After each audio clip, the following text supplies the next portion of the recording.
Despite her short stature and slight build, she possessed a talent for captivating eyes and hearts wherever she went. She was enchanting in every sense of the word, educated, from a well-to-do family, a skilled pianist, and above all, beautiful and cheerful.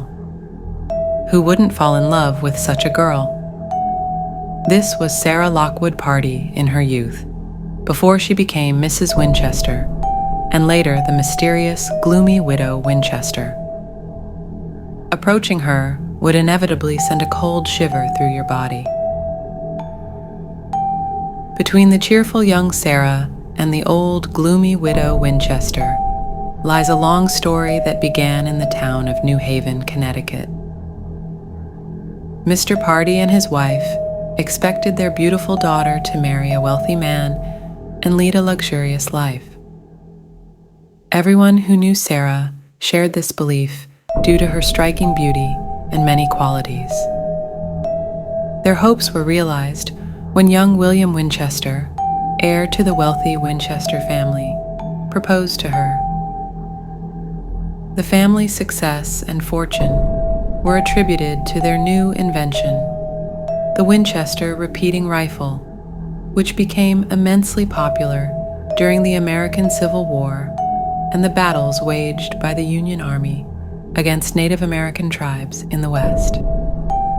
With every shot and every life taken, the Winchester business flourished. William Winchester and Sarah Pardee married in September 1862 and lived happily for 4 years. Their joy culminated with the birth of their daughter, Annie, in 1866. However, happiness doesn't last forever, and life is often marred by sorrow. Their joy was short-lived as Annie fell ill a few weeks after her birth and died, leaving her parents devastated.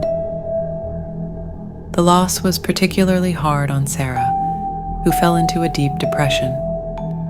Her cheerful spirit faded, and she retreated to her dark room, spending her days crying.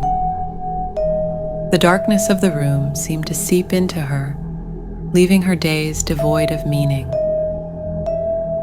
The Winchesters didn't have another child after Annie. They lived a monotonous life under the weight of their grief.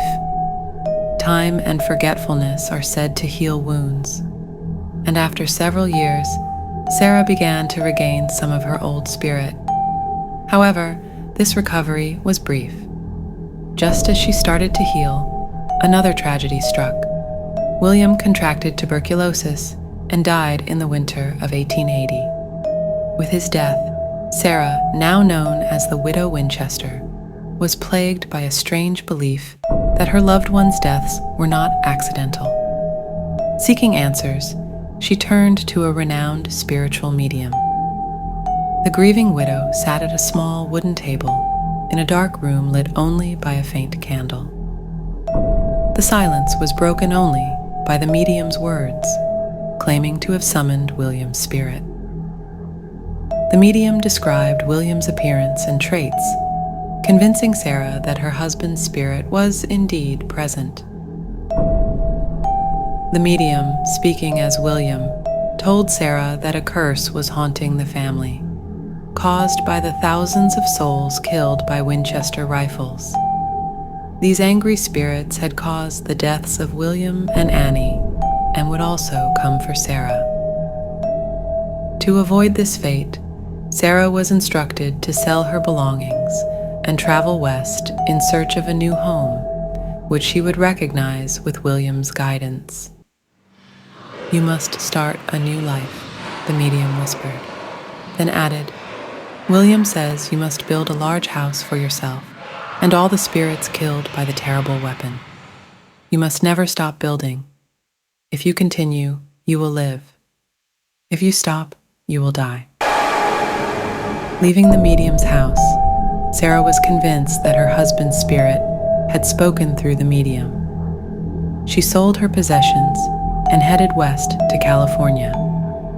There, she found an unfinished house with 8 rooms, which she felt was the destined home, guided by William's spirit.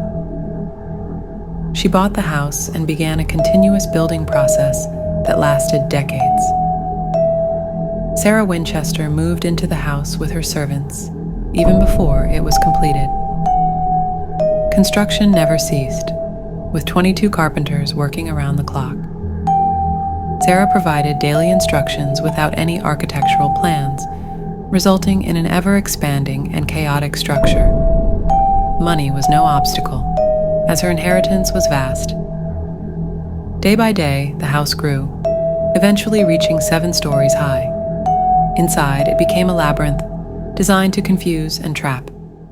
There were 47 staircases, some leading to walls or ending abruptly. There were 476 doors, many of which opened to empty walls or dangerous drops. Windows opened to other rooms or blank walls, and corridors led to dead ends or endless loops. Even servants and workers often got lost inside. Why did the widow Winchester design such a maze? Some say she did it to confuse the spirits chasing her. She believed that some victims of the Winchester rifle were vengeful and seeking retribution. Others suggest the chaotic construction resulted from the lack of planning and constant changes.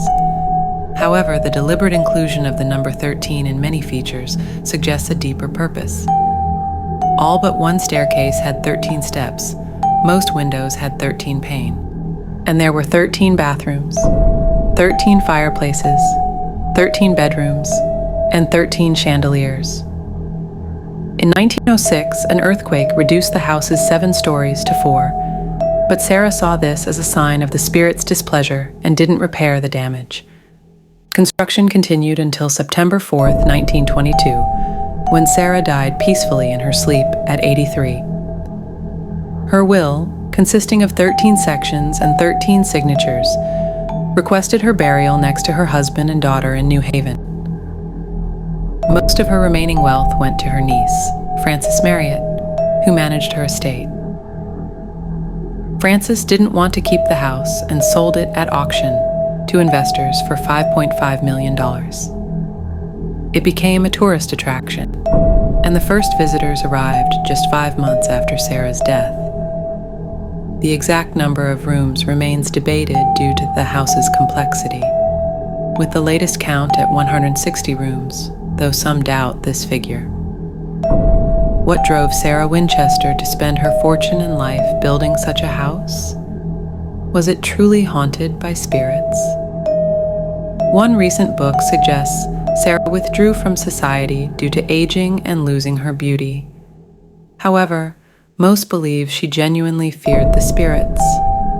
Whether haunted or not, the Winchester Mystery House remains one of America's most famous haunted houses, with stories of ghostly piano music and other eerie phenomena continuing to this day.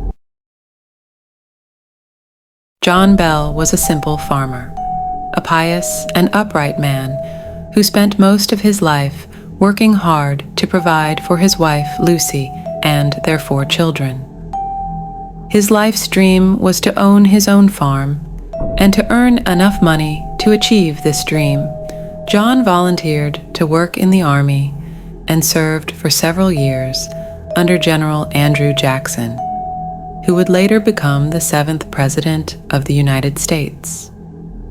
In 1804, he left the Army and finally achieved his long-held dream when he bought a large piece of land in rural Tennessee and moved there with his family. The family's first years on their new land were peaceful, with no incidents worth mentioning, except for the birth of a beautiful daughter named Elizabeth, whom they called Betsy. Over time, through the perseverance and hard work of John and his children, their farm gradually turned into lush green fields that provided them with a decent income. John Bell believed he would spend the rest of his life in luxury and peace. But sometimes, things do not go as planned, and John's future was about to be filled with many dark and evil events that would turn the poor farmer's life into an unbearable hell. No one knows exactly how or why the strange events started at John Bell's farm, but most accounts agree that the initial spark for all the problems occurred when John bought a piece of land near his farm from an old woman named Cat Bates. Although John was a religious and pious man, Mrs. Bates felt deeply that she had been tricked in the sale of her land. Many people in the nearby town of Robertson heard her curse John Bell and swear revenge against him. Several years passed after this incident, during which Mrs. Bates disappeared, and no one heard from her again, so everyone forgot about her and her problem with John Bell. One day, while inspecting his crops, John suddenly spotted a strange dark-colored animal. It looked like a dog for a moment, but its face resembled that of a rabbit. It was an ugly creature that aroused feelings of disgust and fear in John, so he aimed his rifle at it and shot it dead on the spot. He then returned home, forgetting the incident entirely until that evening when the family gathered for dinner as usual. Suddenly, John and his family began hearing faint knocking on the walls. At first, they thought someone was trying to steal from their small store attached to the house, so they ran outside with their guns but found no one. They returned inside, bewildered, because the knocking continued throughout the night, and they could not pinpoint its source. Their confusion grew as the sound became louder and clearer in the following days. They began hearing faint footsteps inside the house, and indistinct murmuring as if people were whispering. Sometimes they heard a distant sound, as if a woman were singing an old song from the depths of the earth. Despite searching every inch of the house for clues to the source of these sounds, their efforts were in vain. The noises and mysterious knocking continued to disturb and frighten them for days and nights to come. Things gradually worsened, with John's young children complaining that someone was sneaking into their beds at night, pulling off their covers and pillows, and throwing them on the floor. For some unknown reason, Betsy was the most targeted, often suffering painful pinches all over her body, and sometimes an invisible hand would pull her hair forcefully, slap her face, or push her out of bed onto the floor. Day by day, the life of John Bell's family turned into a terrifying nightmare.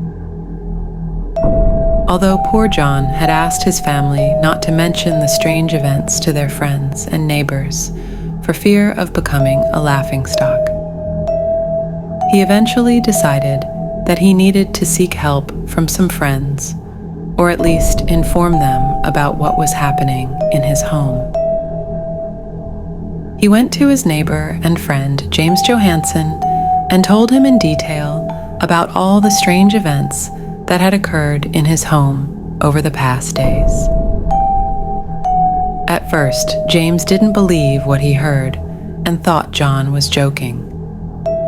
However, John's somber expression and the tense tone in his voice made the wide smile on James's lips gradually fade. James stared suspiciously at his miserable and exhausted neighbor before finally asking hesitantly, "Did these things you just told me about really happen in your home?" The answer was clear in John's gloomy look, and a sense of fear crept into James's heart as he swallowed hard and asked, "Do you think there's a ghost in your house?" Silence fell between the men for a moment before John buried his head in his hands and replied in despair, "I don't know. If I knew, I wouldn't have come to you for help." Once again, silence enveloped them as if it would last forever. But that evening, James Johansson made his way to John Bell's house to spend the night there, hoping to understand what was happening. That night proved to be the worst of James Johansson's life. As soon as darkness fell, strange sounds